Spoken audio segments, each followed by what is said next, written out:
Hello, everyone. Welcome to another episode of Culture Road.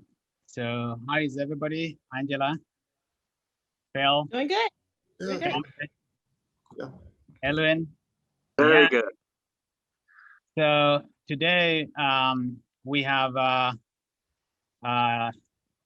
Angela and of course Phil is always here. Both of them are always here with me.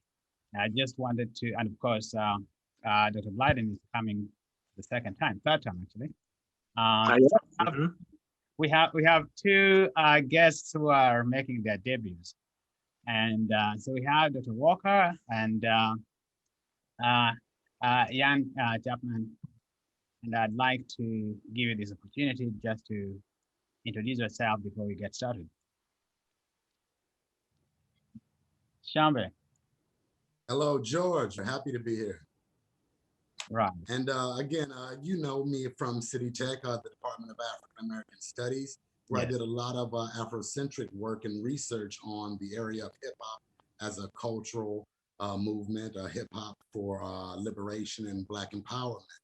So that's my angle. I imagine the Africological bent and the voice of hip hop here in the room. Exactly. And So Yan, you know Professor Jeffries. Yes, I'm very familiar with Professor Jeffries. He's up here in Harlem. Yes. Uh-huh. and Awesome. Yan and I have known each other for a very long time. Phil as well. Yan, introduce yourself. Yeah. Hi, I'm glad to be here, George. Good to see you and good to know everybody. George and I, we were at the J School in Columbia University together. So we were the cohorts of international students. So so we kind of like dress up the international aspect of our class when was like 70, I mean 97% probably was just like American students. Yeah.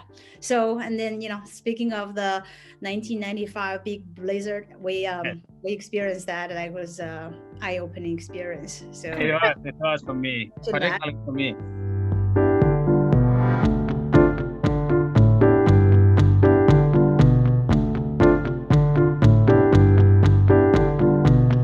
I don't know, for those who have kids, Phil just said that the kids are back home today.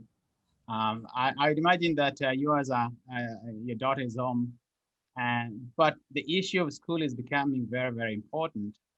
Um, Not only is it because COVID, the teachers are claiming they cannot go back to classroom, and it's become a very political issue. And I just wanted to go around to find out what everybody thinks about this concept of should we go to school? When should we go to school? And is it worth it? What is education going to be going forward, starting from K through 12? Should I start? Yes.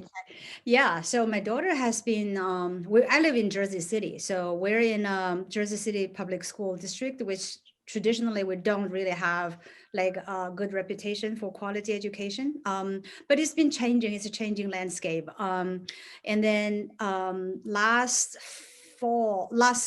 spring when COVID hit us, there was, speaking of the digital divide in this country, even in Jersey City, where the school was not prepared to offer any Zoom or Google live teaching. So the school instead they developed a 20-week plan. They actually just send email with the whole week's assignment and the study plan for the students, and then my daughter would just open the email, go through, like print out the subject by subject that week's to-do list to study, to teach herself to study, and then to do the homework, take a picture and send in. So there was like no even video teaching. It was hard, but kids are resilient. They did it. She actually did very well. I'm very proud of her. But the difficult part, I think, is is really the emotional connection issue for kids. They are they are missing. I mean, a lot of the seniors, they're missing out their proms. So they're, not the freshmen in college. They were not able to do the regular, the ooh and ah of their college. So they're missing out a lot of the experiences. And for younger kids like middle school and primary school, the emotional disconnect is horrendous. I feel like this is something that we need to address. And of course, there's, we have to follow the CDC issue and everything, but my personal concern is that when the guidelines are out there and we're very much reactive to the reality and we're not proactive to the reality, when the guidelines for schools finally come out, then you're going to see a further divide. Those school districts with better equipped with space, like normally probably the well-to-do suburban districts, they probably can afford the space to do either hybrid or to do some kind of cohort so that kids can still get connected. And yet my ultimate worry is that places like Jersey City, right? It's a very urbanized place, and then you have a lot of a big population of poor, underprivileged families, and the classrooms are traditionally overcrowded, and then the innovation is just not there. So I feel like the school district and teachers community, how they kind of make do when situations do not allow them in a perfect square cut situation, that's going to be critical.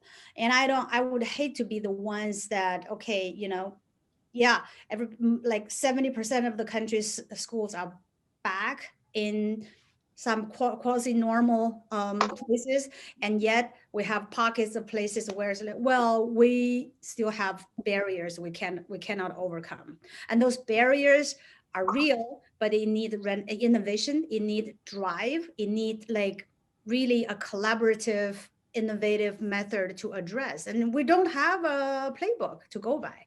So I just hope that the authorities and the school district leaders, they are going to be bold, innovative enough to try something, that's something. Just don't just fall into the track of, okay, we're the last one. That's my concern. Yeah. Right. Well, I think one of the things that comes out really from this experience is you get to understand how the teachers are feeling as well, but you also get into this space where we have an idea of how the curriculum is developed, and we see ourselves in it, and we're able to make a judgment as to it is good, whether it needs improvement, and where it does need improvement. I just wanted to open this up to just about everybody. Phil, you have two boys, and you've had your share of dealing with New York City school system. What do you think about this? Yeah, well, George, I mean, yeah, I've dealt with it. I've observed it in the years before I had kids in the system. It's, I think, first of all, I mean, my own experience, yeah, it's been difficult over the last year because, I've got two teenage boys, very active, very athletic. Obviously, the worst of it was about a year ago when we literally pretty much could not leave the apartment for a while, and that has improved since then. But it certainly would be better if they were going to school every day. The latest from our dear Mayor de Blasio is that they are setting up the schools, or they're about to set up at least the middle schools for what they call in-person learning. It just means that students could go into the school to do remote learning. That mostly benefits the kids who don't have Wi-Fi or even computers in their homes, and that's good. But for the other students, there's no point in going in because they just been doing the same thing that they're doing from home. So we're hoping that this gets resolved sooner rather than later. I understand where the teachers are coming from. I understand they are frontline workers, but I think that the union has to kind of like look at the facts, which indicate that from everything that I've seen, the rate of transmission in public schools is really not a threatening thing compared to what it is in bars and restaurants and what have you. I mean, I'm looking at the news today and seeing that they're already talking about, at least here in New York State, getting to a point over the next couple of months where amusement parks and other kinds of public venues can open on a limited basis. Now, if you're going to say that kids can go to an amusement park, you know, as long as they follow precautions and they're not worried about infection, how can you claim that the school is somehow sacrosanct in that way? The other thing I would just say is that, and I'm not the first person to say this, but that this crisis has really exposed in a huge degree the existing inequities in public schools in New York and throughout the country. And it has been especially hard on those households that don't have adequate Wi-Fi or even don't have computers. And this is something that, yeah, I mean, the history of my city school system over the last half century has been attempt after attempt to try to address this inequality. And so far, it just hasn't, it remains a major sticking point, but it can't be ignored. There are kids in the city who just have two strikes against them from the time they enter the school system. It's just not fair. It has to be addressed. I'm hoping that once this crisis is over, I mean, I'm hoping, but I'm also skeptical that it will happen, that attention will continue to be paid to these inequities. I know there's a strong possibility that people will just say, okay, crisis over, everybody go back into the building and forget about it. We really can't afford to do that because we are shortchanging so many kids who don't have the kind of advantages that my kids have. So interesting, because New York City is a big school system, almost the biggest school system, over a million children. And I think this is an important stage in a child's life or somebody's life. You know, high school, primary school, because this is where you form your character. This is where you form how you are going to be as academically.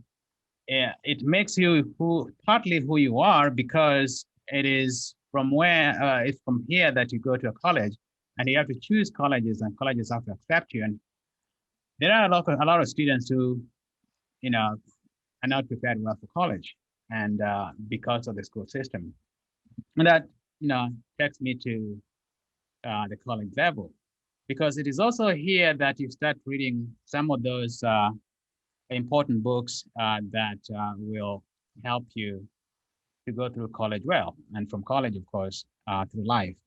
And one of the things that has been an issue is how the curriculum is structured. It's a question of pedagogy, how it's structured both at K through 12 and in college. And I think there are a lot of changes that are being called for right now, and they're going various ways.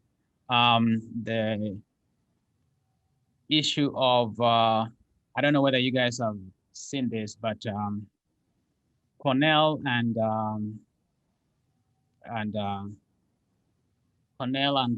University of Chicago, their English departments are changing. Some people call it just a performative change, but they're rebranding. In Cornell, they managed to change the name of the Department of English from the Department of English to the Department of Literature in English, which basically the idea being that we are studying, you know, our lived experiences, but expressing it in the language that we know, and we could express that in very many different languages. At University of Chicago, they decided that in the wake of the events of last year, we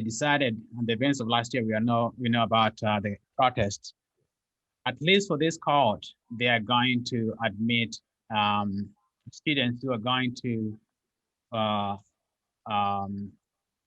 do their research on Black studies and other, you know, minority studies. This is a big issue. It's called you know, critical theory, and I have seen that conservatives don't like it that much. One of the interesting things that happened a couple years ago when I was going to Colombia was there was this question we had about who is Rush Limbaugh. And because I didn't know who Rush Limbaugh at the time, I knew Charles Limbaugh. I answered it was Charles Limbaugh. And I knew, and it was who was it. And I answered that, you know, this is a guy who did well at some point and went to Germany and became a Hitler follower. And it was wrong. I was wrong at that because I didn't know. But that is all tied to the kind of education that I had. So it's a long way of trying to bring in Dr. Walker into this conversation, and then I'll go to Phil. Is it time to broaden the curriculum to make sure that the curriculum we have caters to just about everybody, so that if you're a young student in Jersey City, in New York City, you are exposed to a broader view of the world than the limited classical education that often is the bedrock of our education. Okay, thanks for inviting me into the conversation about expanding or broadening the curriculum for what we know as the classics, so to speak.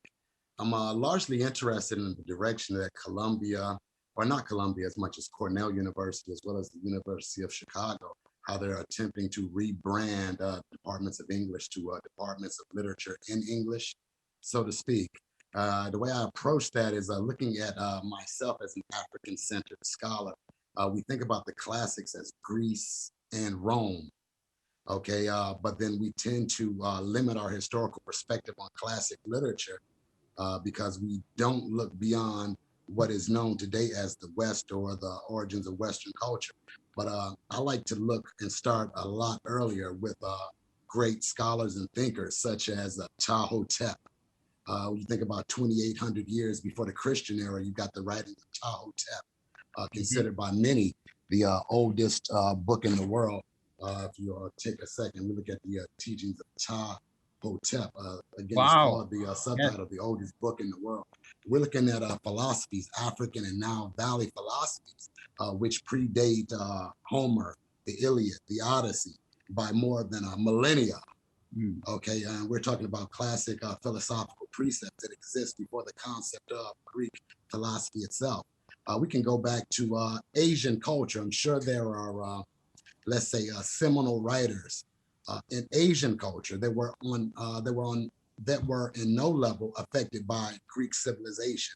You've got the Buddhists, you got the early Hindu cultures that are classic, and we do study these literatures in English, okay, but they're not part of the Western canon. So again, when we talk about centers and returning to and moving centers, there is an Asian center of intellectual life. There's an African center of intellectual life that existed parallel to, and oftentimes that pre-existed Western culture. So as we study cultures in the West, we cannot afford to, if we want to be progressive, if we want to be inclusive, to overlook those various sources and those various locations of cultural, intellectual, philosophical production that help to maybe, again, undergird and influence Western civilization and culture. So I'm all for expansion of the discipline of English, and I do appreciate the concept of studying literatures in English. Okay, thank you, and that's just a start of where I'm at on it. That's good. Phil, I was just wondering, because you are closer to this, are they still teaching Shakespeare, Chaucer, and Milton, and all those canons of English literature in high school? They're definitely teaching Shakespeare. In fact, I had a fun experience about 2 years ago with my older son. He was assigned Hamlet, and you know, I kind of like went through each scene and each act with him as he was reading along, and kind of like just answering any questions that he might have about the language and the the themes in the play. I remember at one point where he read me a line from Laertes, Hamlet's best friend, and or rather from Hamlet. Hamlet is saying something about thou art loyal, steadfast, some really like flowery line of praise for Laertes, and actually, or maybe it was Horatio. Horatio. I'm sorry, Horatio is his best friend. Should know my Shakespeare better than that. Laertes becomes like his bitter enemy, but Horatio is his friend. So anyway, there's this line of very elaborate, flowery language, and he's saying, my son says to me, like, so what does that mean exactly? And I said, what he's saying is, you're a stand-up guy, Horatio. It was interesting. I don't know. Neither of them said anything about being Chaucer, being exposed to Chaucer or some of the others. But I think the larger issue, and I said this in this group a couple of weeks ago, is that definitely the canon, the curriculum needs to be expanded. I was very impressed to find out that they were learning about the Ashanti civilization, because when I was in school, there was no reference to any kind of, we were actively or passively given the idea that there was no significant civilization in Africa before the Europeans came. We might have touched briefly on civilizations in Central and South America, but even then, like, what did we retain from it? That some of them practice human sacrifice. I mean, maybe the more lurid details, but not the really extensive and positive aspects of their civilization. So I'm all for more of that being taught. I think the real issue is what gets crowded out as a result. I don't have an easy answer to this question. I was reading the article about Professor Daniel Padilla Peralta at Princeton in the Times this past weekend, and his, as I understand it, really trying to remake the whole discipline of classics from the point of view that not only is it wrong to be so Eurocentric and talk about Greece and Rome as the roots from which world civilization sprang, because as Tshombe just said, there are obviously other roots, other civilizations that can be looked at. But also what the professor talks about is that the use of Greek and Roman civilization to justify colonialism and white supremacy and that sort of thing. And I don't know if I totally buy that, because as this article also points out, people of many different backgrounds have drawn a lot of some positives from Greco-Roman civilization. But the real question remains, how much of it do we continue to teach if we want to make room for other cultures as well? I'm not sure. This is going to be something that can't be resolved quickly, and it's going to be a discussion, an argument, a struggle, but it has to be addressed. Good, that's true. I read that article really, and I was it was very interesting, fascinating. I kind of have a lot of things to say about that. I was just wondering, given how English is taught in high school, and we've already got about how it's done in New York. How is it, Angela, where you are? Because you work with these kids who are of an age whereby hip hop is very key, sports is key, and they're also learning a kind of education in school that sometimes does not parallel what their life history is, their lived experiences are. So in the Chicago area, they're with them shutting down a lot of the schools for so many different reasons, they have since opened up a lot of more chartered schools, which allows the business that it's connected to or the nonprofit to devise a curriculum that's more conducive to the element that they're trying to push forward, still connected with the Common Core standards for the state of Illinois.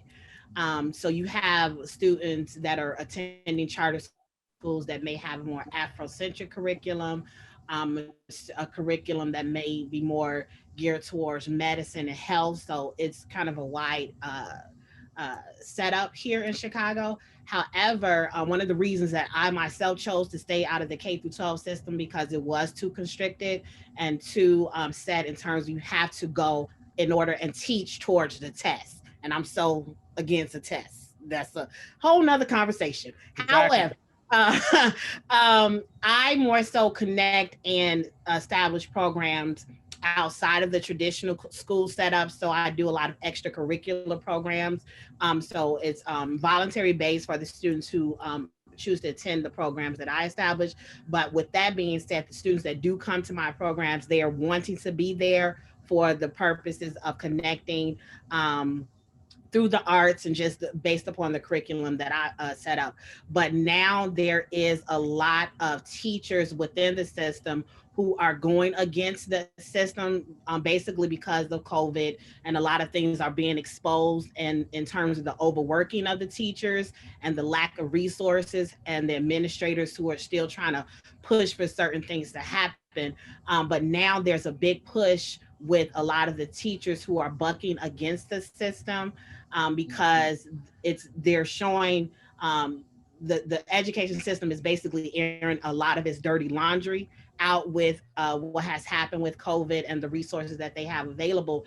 But the teachers are also showing with some of the things that has happened during this time, like the George Floyd stuff, that the system and the curriculum is not conducive for students in urban communities. So the teachers themselves are implementing their own new curriculum within the curriculum, if I can say it like that. So and a lot of the parents are on for it.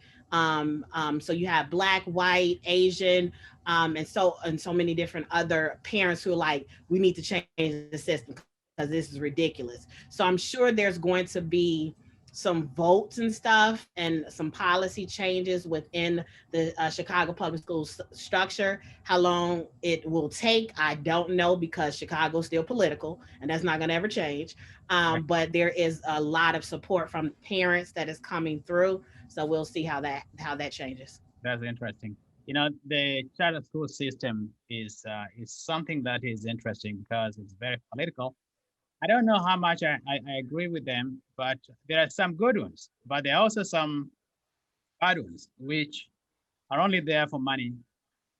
And they've got into this craze about technology. Yes. That everybody wants to be in technology. I saw somebody say that they want to get rid of algebra. They want to get rid of so many other things because they want children to be taught financial fundamentals. And this is where it becomes a political issue. And I don't know how we tackle that, but it all explains how adults, behave at a certain point. Because when you see what is happening over the last two months, you realize that you could explain some of that of those the ideology that was running high and the way of thinking by just looking at what they think about the school system. Okay, George. So you said they're trying to get rid of algebra and yes, they were. They couldn't do that when I was coming up. Yeah, They couldn't do that when I was coming up. They want to do it now. I know some people don't like algebra, but it's a very complicated issue to be talking about. Things that are supposed to be learned and things that could be changed. But we actually project ourselves. The adults project themselves onto the children, and the children will grow up the way adults are trying to make them do. And if we get off on a wrong track, it's going to be wrong all the way. And so I wanted to bring in others into this discussion. Aiden, what do you think? You are the scientist in this discussion. Well, the one thing that strikes me about this whole conversation we've been having around school, no school, is that it's a discussion about school and not a discussion about education. I think what the pandemic offers us is we all agree that it has clearly revealed all of these disparities, et cetera. And yet now we're clamoring to send kids back to schools, which essentially are the same as they were before the pandemic. So why are we not taking the opportunity to use the pandemic and the contingencies that it's created as a way to enhance the education that our children get and the disparities? And I think that the nature of the pandemic itself offers us this enormous, beautiful opportunity that was not taken, which is that the best way to fight this virus is to create space around people. And we know that all the disparities we're seeing in this pandemic have been caused, can be directly related to how much space people have to practice social distancing. All of these studies they've done have shown if you live in a neighborhood where there's a small grocery store instead of a large grocery store, where there's lots of, in quotes, essential workers instead of wealthy people who are staying at home and working at home, that directly correlates with how many of your community die, how many of your community get sick, etc.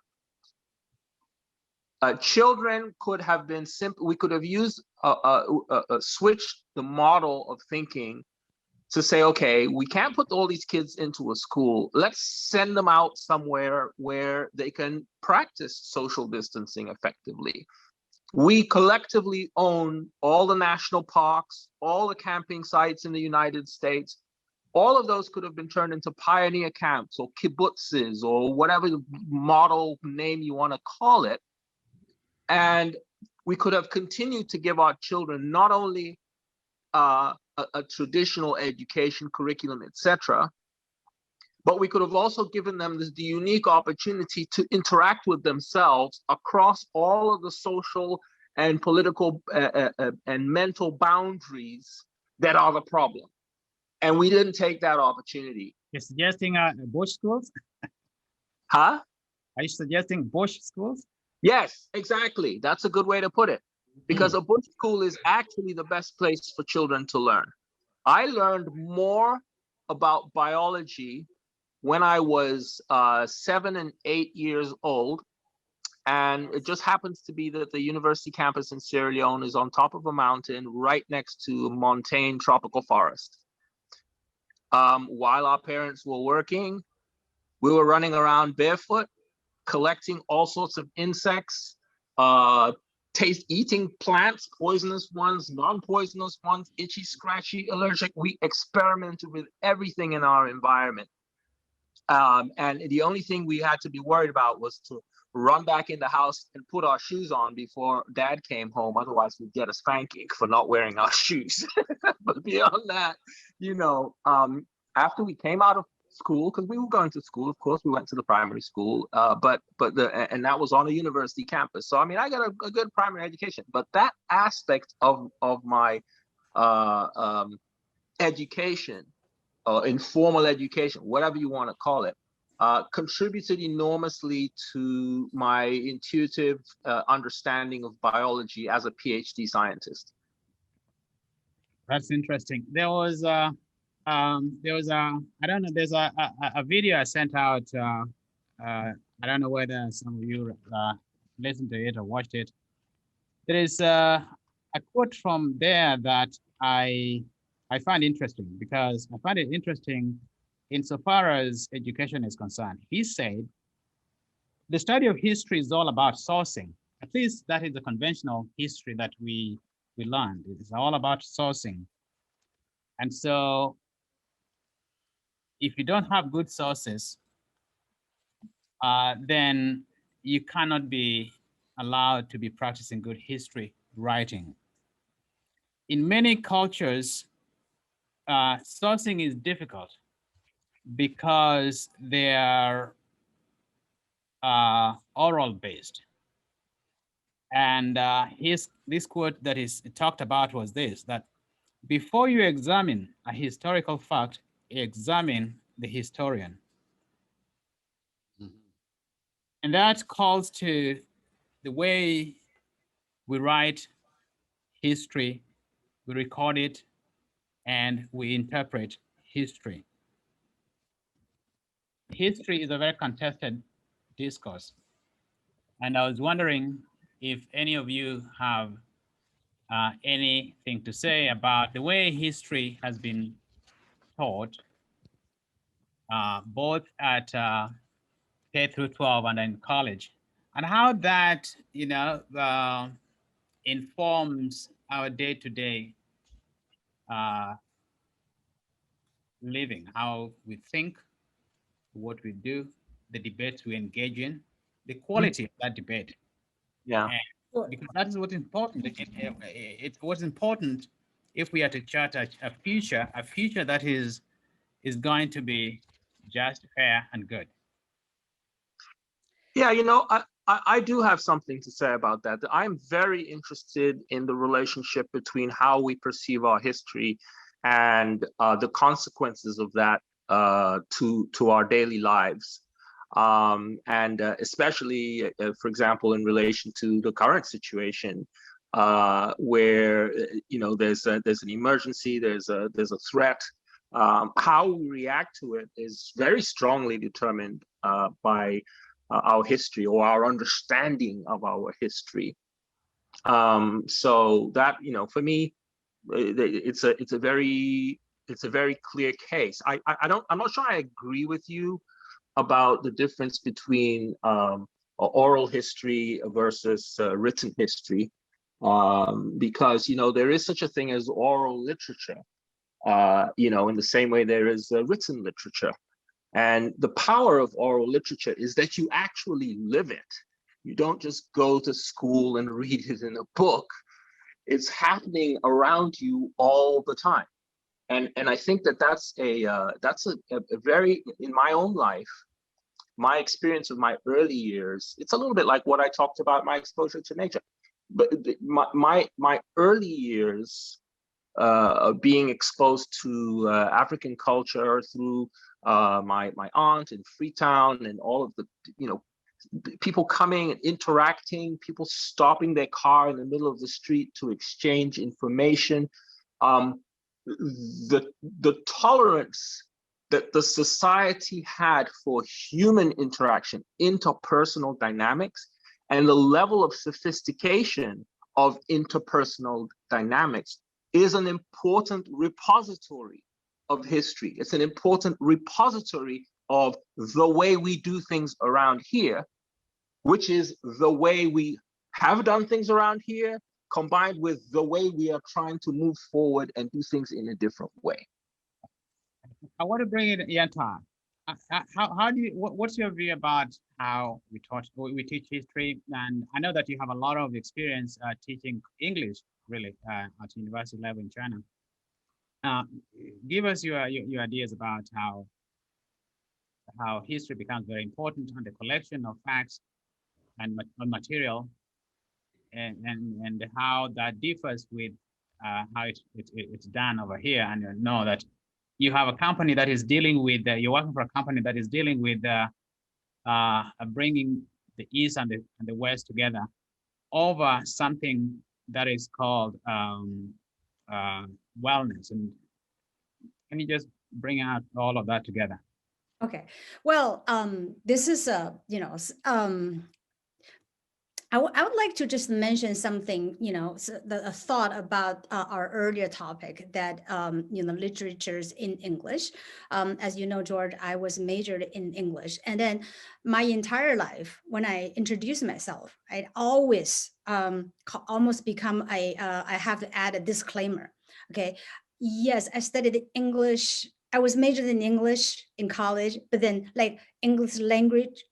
And then always like, do I add the literature part or do I not add the literature part? Because this is going to college in Beijing, right? So the literature exposure was very limited. And then with whatever limited exposure to the literature, it was actually constrained by the entire literature industry globally. I mean, if we talk about literature globally, it's very much a linguistic issue, right? Because the language is the barrier.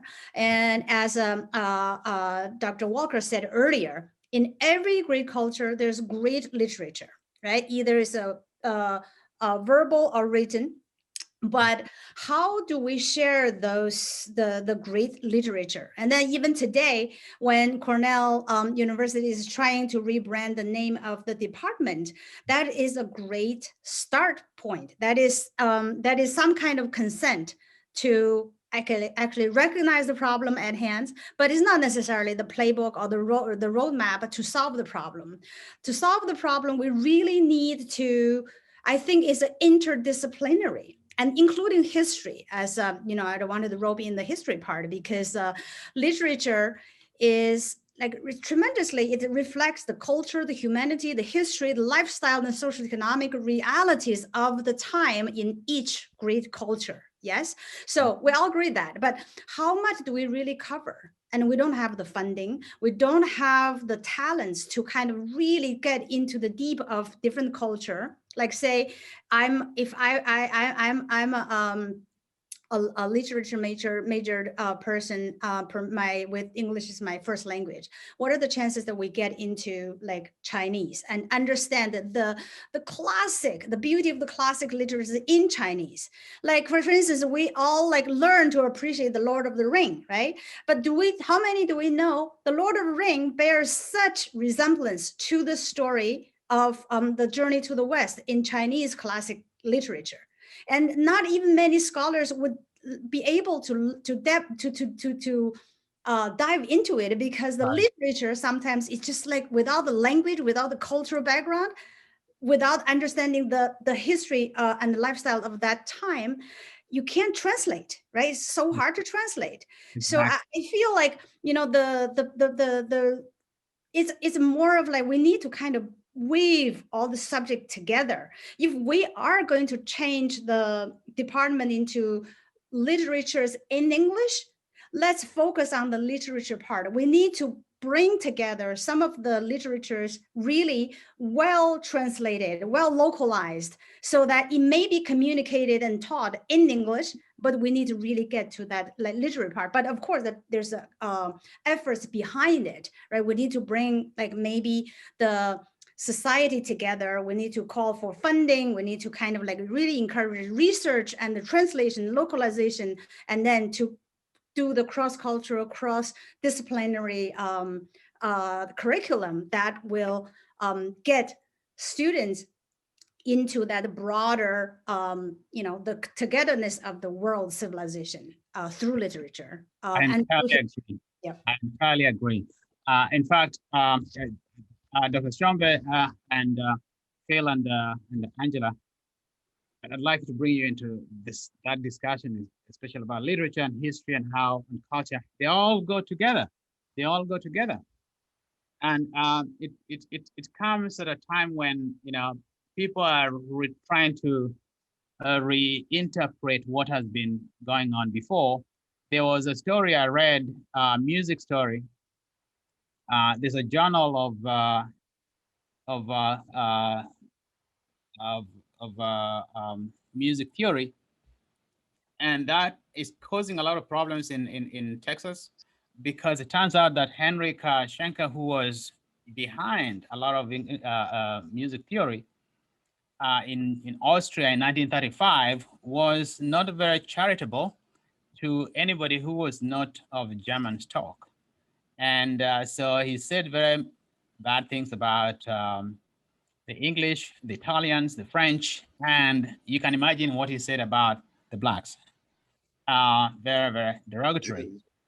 And this is causing a lot of trouble in Texas. It's actually in court because the Schenkerists, the guys who are, the scholars who are supporting Schenker, are complaining that actually there is no race issue in music theory. And there are people who are saying no, yes, there is, and everything is becoming a big issue. I think one of the scholars who is against Schenker is at CUNY, the Graduate Center on Hunter College. So if you look at that, and you look at the movies that are coming out today, trying to rewrite, at least to expose some of the things that happened, and try to rewrite history in a way that accentuates those areas of history that were left behind. History is about events written by people who sometimes had their own biases. But that is not to say that everything they are writing is wrong. Heidegger, for example, is considered one of the great philosophers, but he was a horrible human being. And so I wanted to bring the three of you into this discussion just to see where you're landing. So in terms of the music theory stuff, for the most part, history has been written by the person who won. So a lot of individuals have been excluded from the conversation. Women, indigenous people, and we can keep going down the poll with regards to that. So for the guy, well, Texas, when we talk about Texas is a country unto its own self. So, I mean, that's just the thing right there. I mean, there's also been issues with Texas and rewriting a lot of the history books, and because of a lot of publication companies are located in Texas, but that's a whole nother conversation. But when we talk about music theory, particularly here in the States, a lot of the music theory and the understanding and stuff is taught around and from the perspective of the Eurocentric institution, because we look at the classics, we look at the symphony, the orchestra, all of that is taught within music. That is what is highlighted.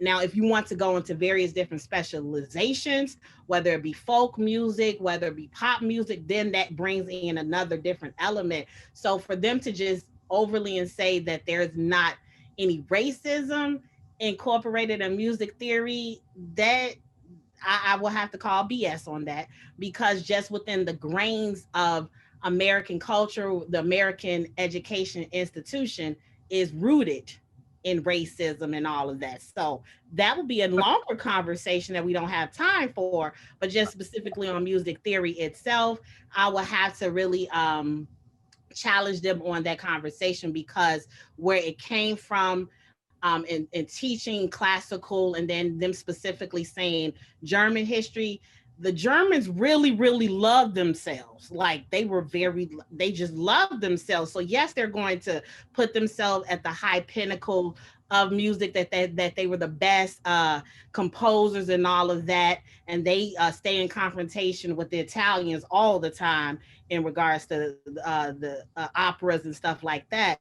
So for them to really challenge the notion that there isn't any racism in music theory, and to talk about that, what it comes down to is the comforts that they have been used to is being challenged, is being taken from them. You know, the German confrontation with the Italian is very historical, and is very based on classics, because what the Germans wanted to do, there was within classics, there is always this conflict between Rome and I should call it Western classics, between Rome and Greece.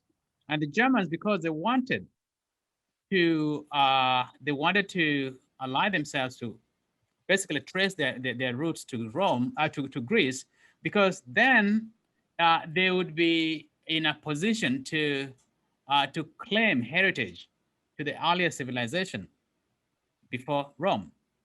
And so that permeates just about everything that they do, whether it's art theory, whether it's music theory, whether it's literature, history.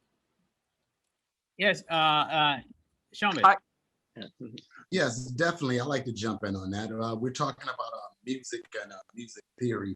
And again, I know in the West, we always tend to go back to Greece, to go back to the Roman Empire and things of music. And when we talk today about classical music, we're actually talking about a very provincial music, European concert music.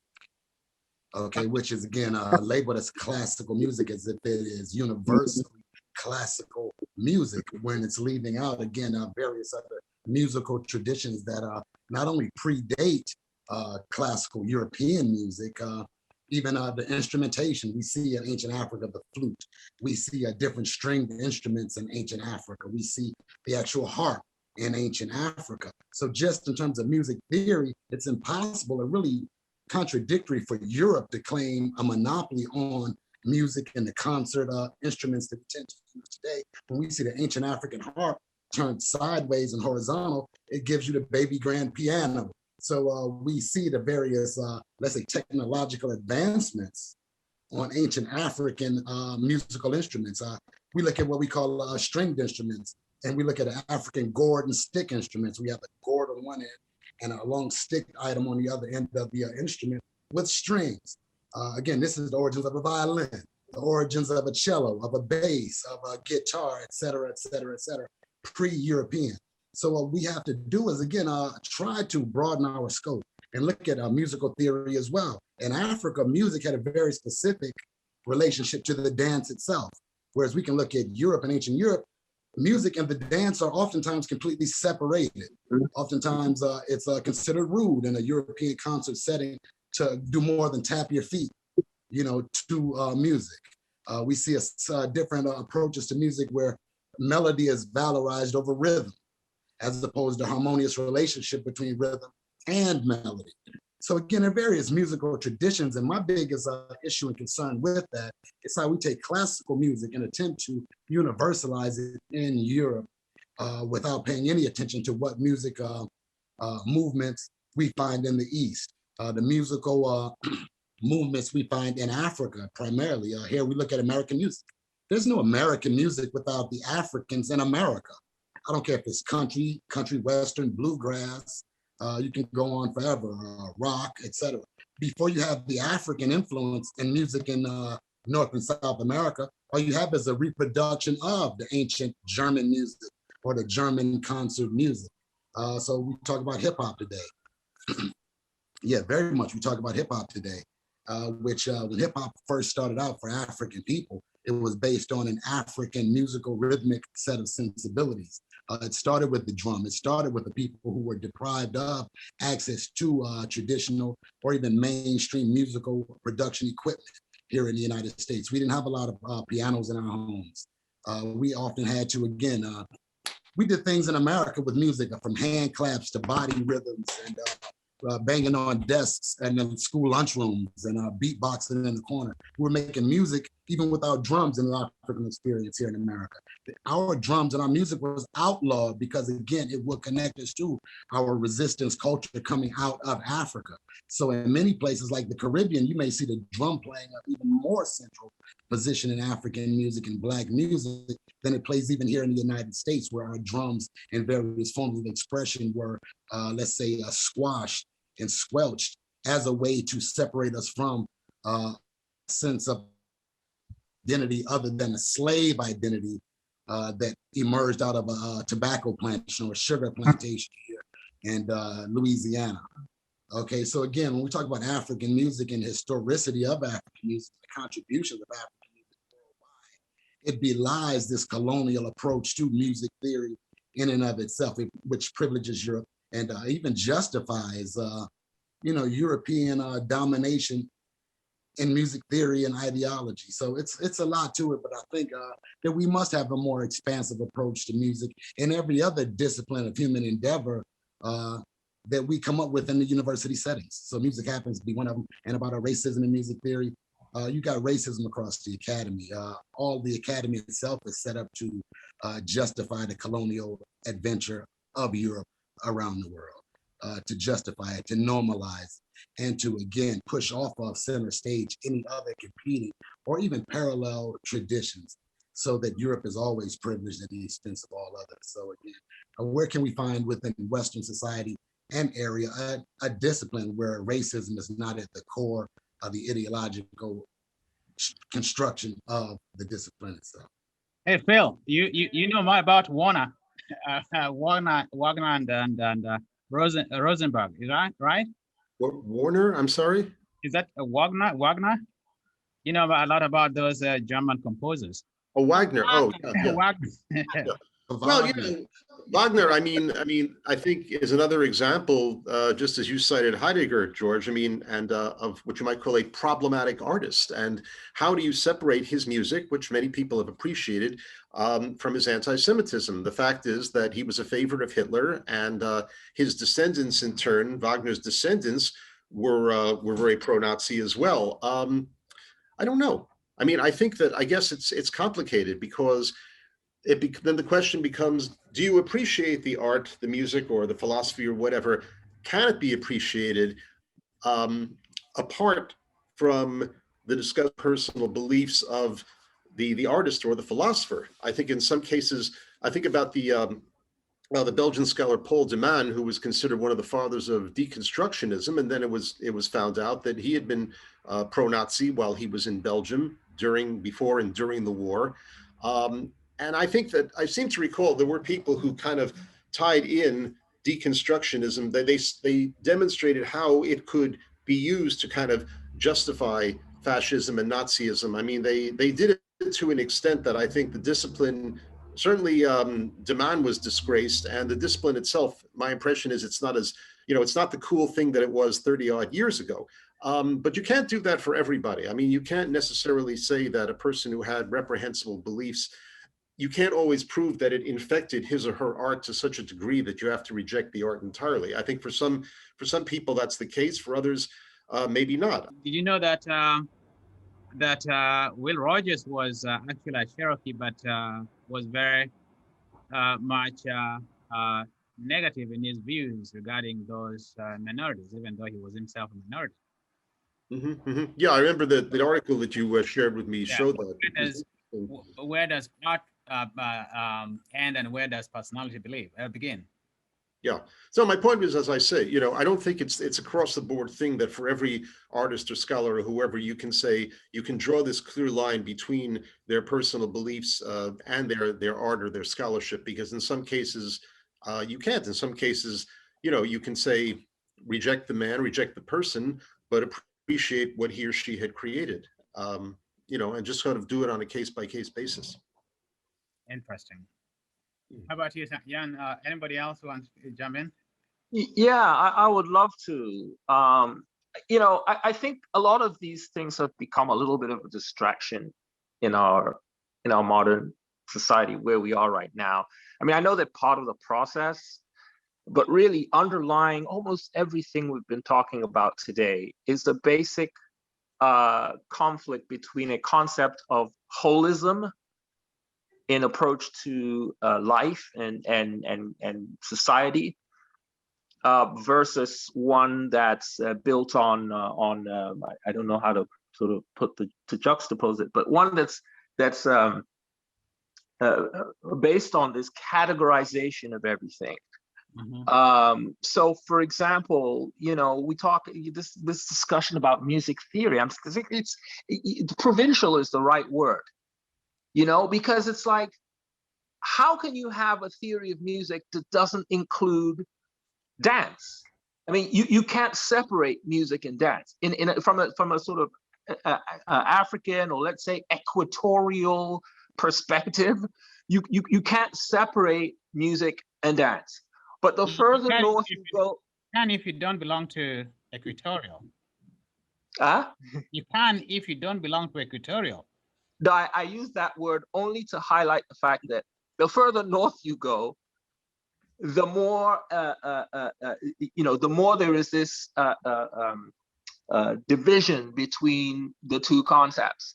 You were talking about the Germans and the Italians and all this sort of Baroque era rivalry or whatever that happened. It boiled down to that. The Italians were more African than the Germans and the Austrians and the Swedes or whoever.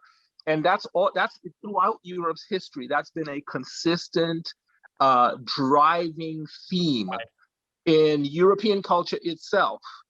And so in Europe, you take the mask of the masquerade and you put it in the museum, and that's what's interesting and artistic, and you value and auctions and all of that kind of stuff.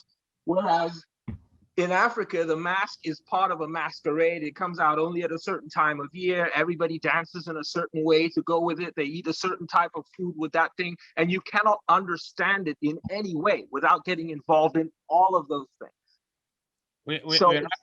We're about to wrap up, so I wanted to bring in something that I saw this morning. I went to Target, and there was a Black History Month section with clothes, and that was interesting to me. And it just brings up so many things about performance, performative concerns. And you know, so that becomes, you know, it also ties into history. But I wanted to bring in Angela and Yan.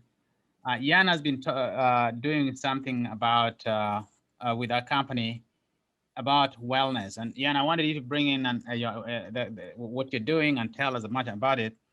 But Angela, I wanted you to maybe address something about the church. There is a movie out and a book out by Henry Louis Gates, which talks about how the Black church was instrumental in making Black Americans who they are. It provided a space where people meet, where people learn about each other, but also it was very ironical in the sense that it was a tool, the church itself, not the Black church, was a tool of oppression, but also a tool of liberation. So if Yan, Angela, you can start, and then we go into Yan to close us off. So the Black church was basically the only place that, you know, in slavery time where they were able to come together and connect and talk about the latest gossip that was going on in the community for the most part. But it was also the place where the slave owners, the plantation owners, gave the slaves time to, you know, kind of like infuse their religion, their culture, and all of that. And they used, you know, God as a concept to kind of like better their situation and make them feel a little bit better about themselves, even though they were still enslaving them, but that's something else. But so the church was a sort of community for the Black folks, and it started going to something larger when we started getting into the civil rights era, where they came and talked about challenges within the community, talked about political things within the community, and so forth like that. So the book I have, the one that you mentioned, Henry Gates, what was the book again, George? The Black Church. It's a book and a PBS series. Mm-hmm. So yeah. I haven't seen it or anything, so I can't talk too much about it. But particularly within the Black church, and then depending upon which denomination that you're associated with the Black church, whether it be the African Methodist, Episcopalian, or if you come for more Church of God in Christ, Kojic, Pentecostal, and so forth, there's different elements connected within the Black church. But for the most part, the Black church is very much ingrained and connected to the community for Black people. And a lot of, you find a lot of Black women connected to the Black church and head of different committees and different things like that. But then within the church, there are also elements of that I feel still connected to some of the challenges that we see with supremacy within America, the racism and stuff, in terms of when we start talking about levels of what roles that women are supposed to play, things that men are allowed to do, because some of the church institutions didn't allow women to be pastors or leaders and stuff like that. So that happens a lot. I have gone to a synagogue, New York synagogue here, when I was at Columbia, actually, I covered a synagogue, and I've covered as a reporter, I've covered a mosque and churches. And one of the things that you keep on seeing is the differentiation between men and women, and how women often are not given certain ranks, or they are kept in areas that are inferior, or to some extent.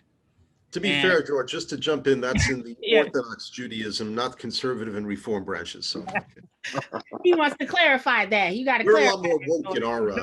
I went to the one near 60th Street near Fordham Law School. I think I've heard of it, and it's probably an Orthodox synagogue, so that's why. Yeah. Right.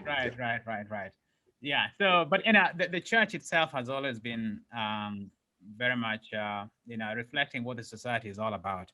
And then, but also to kind of like when you start looking, and I say that that's a little bit more Western culture and everything, because when you start looking at certain African cultures, and then certain other forms of spirituality, the women are prominent figures within those elements. You have some that they actually put the women above the man in terms of like matriarchal purposes, and then also there are some of those deities and spiritualities within African culture that have them side by side and show that you can't have one without the other.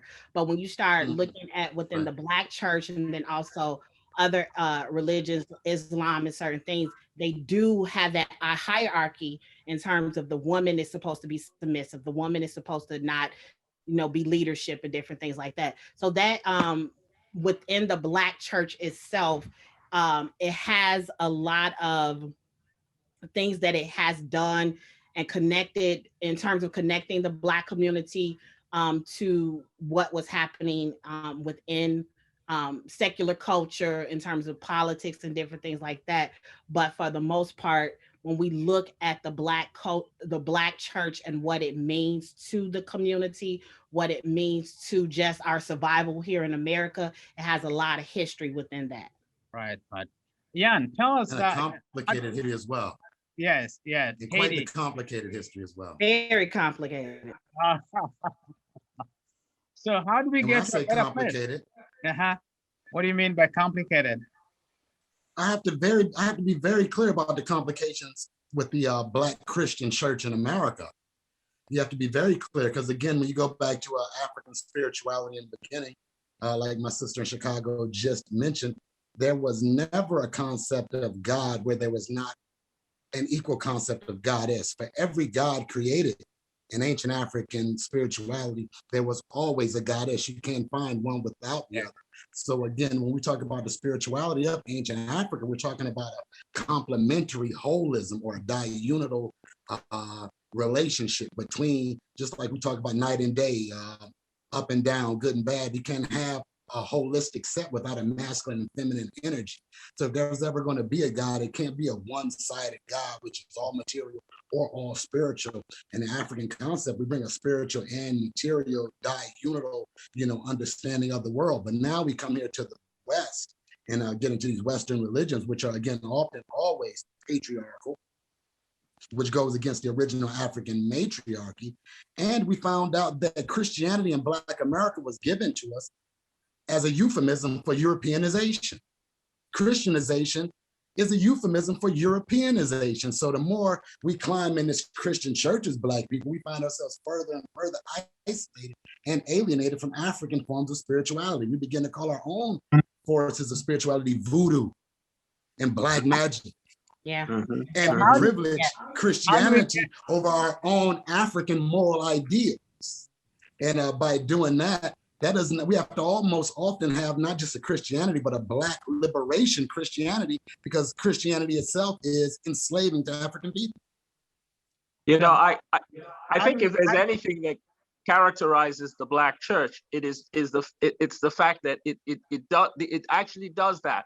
There is the idea that there's no female leadership in the Black church. There may not be, you know, female clergy and all of that kind of stuff according to the set sort of European hierarchy structure, but the reality of the dynamics that happened in the church, in the Black church specifically, very much included and emphasized female leadership. Okay. Now let's go to the East. How do we get to a better place, Yan?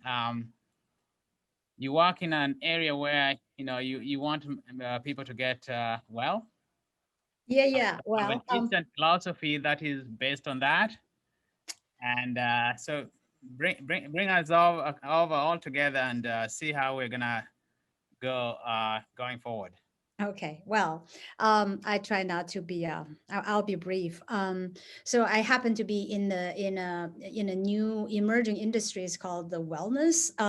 It's not the wellness like in the sense that like it's spa and stuff like that. It's like a healthy building movement. So our company has created a universal standard, internationally applied. It's called the Well Building Standard. It's basically the equivalent of LEED, the Green Building Standard, which is called LEED, but it's like the sisterhood of that. Because LEED is all about being good to the environment, saving energy, saving costs, but the Well Building Standard is all about the healthy performance, like how we can make our living environment healthier for our well-being, like, you know, the lighting, the air, the water, you know, the design, everything. How is that passively address our health and well-being? That has been codified into a standard. So that's the whole thing. But I think that since today we talk about culture unification and education, right? I wanted to say. The Well Building Standard, actually, we have a very specific program that was brought out last year in 2020 at the calling of a lot of the sports and the live entertainment industry to kind of like provide some guidelines for like someone mentioned earlier, like space, right? How do we manage our space? How do we manage our space safely and in a healthy way so that we can coexist for a long time, not just through COVID, but going into the future. And in terms of educational sector, our company does offer it's really a high quality production of COVID-19 training for schools, and it's free for our public school system. So we get the words out, and we look forward to any school district who is interested in getting like their staff, their teachers trained by like a unified standard of guidelines as to how to, you know, manage our space and facilities. You know, you can use me as the conduit. I can help hook you up with the right program, and it's free to everybody. So hopefully all kids and all teachers with the guidelines of CDC, but also with the society's contribution, we can help, you know, to go back to school more safely. So we have tools available there. You can check it out at wellhealthsafety.com, or you can just go to George and then find me. I'll be happy to help. I think that's a fantastic idea. But to me, I can hook it up to what we were talking about, the cultures and the history and how we were brought up and how our forebears were brought up and how all that comes into play when we are deciding what to do going forward. This has been one of the best programs. This was a good discussion. I loved it. I hope everybody loved it as well. So please share and subscribe to our podcast. Until next time, good. Thank you, George. Good to see you. Thank you all. Thank you. Great learning experience. My pleasure. Hey, this was great, guys.